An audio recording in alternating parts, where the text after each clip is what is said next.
Good evening, Aldrin. Now, COP21 is just around the corner. Beyond climate change and environmental issues, I'd imagine recent terror attacks will take center stage. Well, definitely. We arrived here at the press conference, and remember that the minister's visit to South Africa was basically around preparations for COP21, which is obviously coming up later this month. But of course, the questions, all the lines of questions coming through from the various journalists here were around safety ahead of COP21, which will be taking place in Paris. And remember, after that deadly Paris attack, 19 people killed. Those were some of the questions that came through. Well, the minister did indicate that there will be maximum security employed. I tried to push him to explain what he means by maximum security. Wouldn't give the number of officers or security detail that will be deployed, but it did indicate that there will be some probably stop and searches that will be happening, as well as demonstrations which will not be allowed to be happening. And you remember that when these events take place, COP17 as well, as we saw in Durban, Greenpeace activists always come out in their numbers to protest against some of the decisions taken by various other countries. But this time around in Paris, we might see something different, as demonstrations will not be allowed to be taking place where the French security feels that security is under threat. Aldrin, let's shift focus to the specifics of the address by the French Foreign Affairs Minister a short while ago. Take us through some of the highlights of his address. Well, basically the highlight is obviously COP21, which is coming up, as well as the Mali attack, which happened yesterday. The French minister basically saying that when he had that meeting with President Jacob Zuma as well, the French committed themselves to ensure that they help Africa bring about peace and stability. As he said earlier on, that the French remains a friend of Mali, and that's the reason why the French intelligence also intervened yesterday to help flush out those gunmen.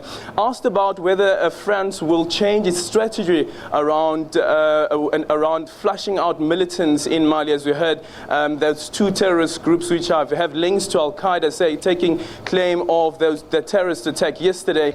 He said not yet. They will wait on Mali to decide whether they should change that strategy. Another thing that came out as well is that discussion that he had with President Jacob Zuma's concerns around the Central African Republic as well as Burundi. And remember yesterday, the African Union Commission chairperson, Nkosazana Dlamini Zuma, said that Burundians will definitely have to take a stance and say what they think the solution should be.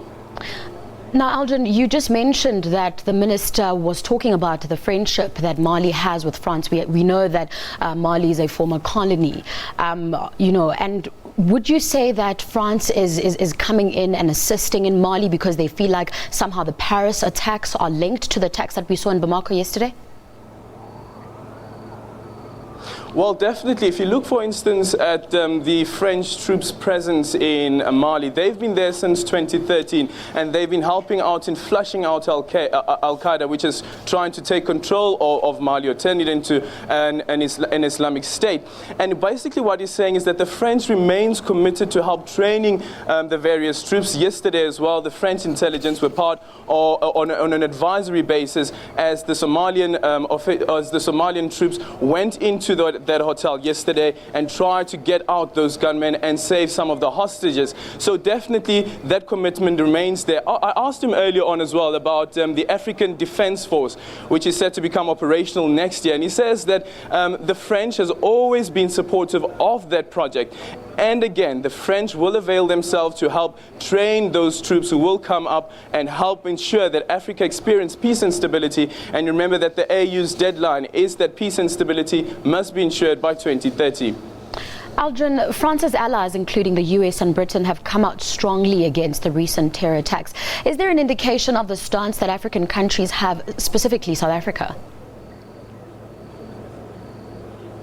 Well, the statement that we got there from South Africa basically saying that they condemned the attacks that happened in Mali, and the US Embassy also issued a statement, as well as President Barack Obama while he was in Malaysia. And the sense that you get is from all these different states and all these statements that are coming out from the different heads of state is that this is an international problem. It is not a regional problem, and everyone seems committed to ensure peace and stability. And it's that the hashtag peace and stability in the entire world. And I'm sure that during the COP21 meeting as well that will be happening in Paris, there might be side talks that will be happening around employing a different strategy around ensuring peace and stability. And of course, another issue is the issue around the Syrian refugees, commitment that came from President François Hollande earlier on this week is that France is committing to getting 30,000 refugees from Syria who will be placed in France over the next 2 years. And concerns raised there in France by the opposition parties is that these terrorists come through in France with these refugees. Thank you very much, Aldrin.